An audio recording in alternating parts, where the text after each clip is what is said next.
Zach, we were just talking to Kyle, and he's quite a personality, and I think everybody knows that. But what was it like to get the news about him being on scholarship, and what does he mean to this team?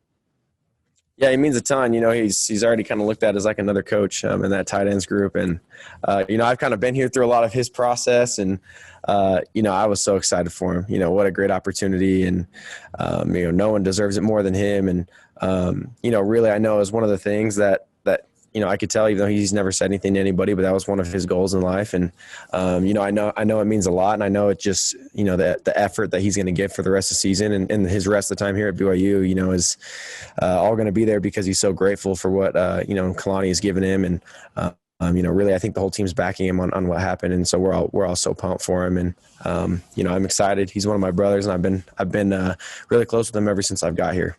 I love you, Zach. What does that do, Zach, for the morale of the team and the perspective coming off a real tough loss where you guys didn't play very well, but then to have maybe something to rally around for a buddy like that, to have something great like that happen? Yeah, they're really two separate things. I think at the time when I found out about Kyle, is really moving on from Coastal Carolina. We lost. It is what it is, but, life happens. And, it was two separate things. We were onto a new game plan week already. And then when I found out, it was, I was super happy for him. And, even though we lost this last week, it was really just keeping our spirits up and getting ready for the next game. And so, it was a good energy, especially for some of those tight ends. I know all those guys, like he was saying, are super close, and it's completely true. They're all biased on how much they all love each other. And, sometimes I'll hear in the back, throw it to Isaac or throw it to Kyle or, whatever, because they always want the ball to the tight ends. And so, it was a good energy for us.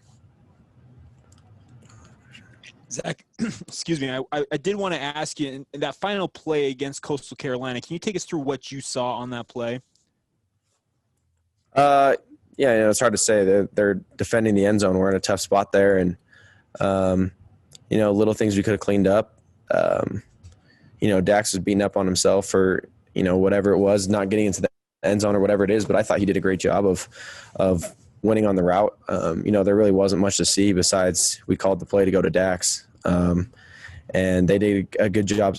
I guess the hard thing about this question in my mind is that had absolutely nothing to do with the loss. I guess that's what I'm thinking about is, I'm proud of the way we battled at the end with 45 seconds left and no timeouts to drive the whole field. It shows the character we have in these guys, but really it had nothing to do with the loss. It was hard on everybody to lose that way, but, so many mistakes we made early in the game. That was the reason for the loss. I also wanted to ask you, you guys in that game, very little time of possession. I asked Coach Grimes about this a little bit earlier, but how much more important does it make it in a game like that when you have so little of repetitions, plays in a game? Do you have to be executing on them? Yeah, you got to find the sweet spot. You got to understand that you have to execute at a high level, but you don't want to press and think to do too much. You don't want to say, oh, well, if we don't convert on this third down here, we're going to be on the bench. And now you're forcing balls into windows that probably aren't there. But there is a sense of, hey, we got to execute at a high level this week. And sometimes that's part of the game. I'd say the hardest thing is sitting on the sideline for a long period of time and wanting to get back on the field. And, you're cheering your defense on to try and get them off the field. And, you just got to take advantage of the times that you are on the field. This last game, I felt like, there was a lot of times where we didn't get on the field as much as we wanted to, but there was still plenty of opportunity for us to put points on the board. And so we got to be better. This is another week where we might face a team that might be the same way. Those guys might hold on to the ball, aggressive defense. And so we got to be prepared for the exact same thing. Yeah. Hey, Zach, at this time of year, there's always a few players that opt out of the bowl games because of maybe their futures. Is there any chance that you are thinking about that at all? Not at all. I'm here to ride with my boys all the way through. That's the goal. We started with this team back my freshman year in 2018, and had a 7-6 year, another 7-6 year, and now we're finally doing some good things. So this would be. I think it would show my kind of character if I dropped out. I would never do something like that to these guys. They mean the world to me, and I'm gonna give them everything I have and play as long as I can and worry about everything in the future. And then, just that deal before halftime. Was there anything leading up to that at all on the field? Any talk or anything that come out of the blue? What? what maybe precipitated that? Well, I don't think it led to anything. I think they had planned that out before the game. If we get a turnover, find the quarterback, and it happens. That guys do that. There's no problem in that. It's the the intent of what they were trying to do.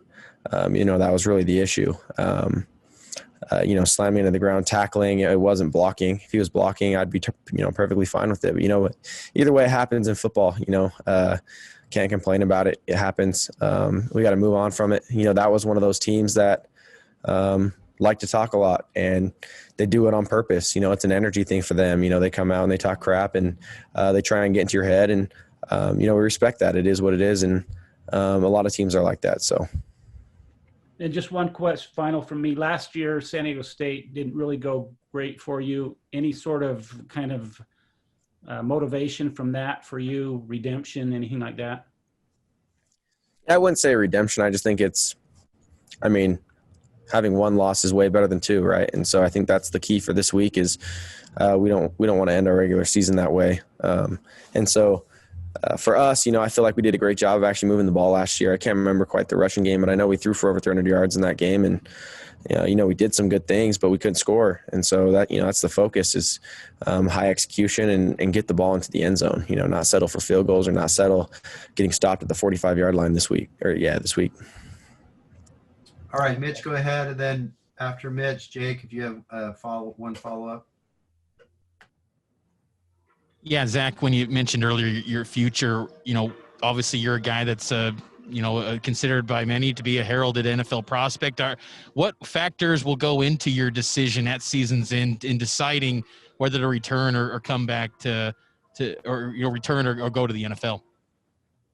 Yeah, it's hard to say. I think when the time comes after the season's over, I'll have a pretty good idea of what to do. Really the plan for me now is to, finish up this week, get to a good bowl game, compete, win the bowl game, and then, it really goes from there. And right now my plan is to come back next year. Really I haven't thought about it because all my focus is with these boys. And I really think when the time comes, I'll know what to do.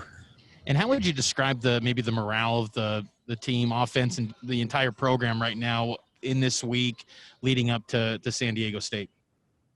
Yeah, we're hungry for one more. And I think the biggest key is these guys are good. They've lost a couple games, but, you take the score off. These guys are a good team. They're hard to score on. They don't give up a lot of points. Their offense hasn't done a ton this year, but, all it takes is one game, right? So what a great opportunity for us. I know for them as well. And so we're going to have to, really figure it out this week in practice and this week in the game, whether some weather conditions or whatever, we'll be ready to play and do it for the seniors. I think this is just one more opportunity to just play another game. We're all grateful just to be here playing this year. So we never want to take a game for granted, so we're excited and ready to get back at the preparation of another team and excited to play another game. We don't love going off of a loss. So. Thanks, Zach. Yep. And just real quick, Zach, of course, this year's weird because eligibility is frozen for everybody, but it is technically senior night. Just give us a thought on the guys who could potentially be playing their final home game at Lavelle Edwards Stadium for us. Yeah, it's crazy, talking to some of those guys about it and, what they've given to this program. A couple that just, off the top of my head, I think of Isaiah and Troy, some of my close guys on the defense, kind of what they've given to this program. There's many others besides them, but it's just, some of my close friends that I've been with ever since I got here. And it's crazy to think this is the last time that we're going to be playing together. And it's really not even just the seniors. Is you think the whole team in general is we'll never have this same team again. And so we've had something special this year. And so we really just want to end on a high note.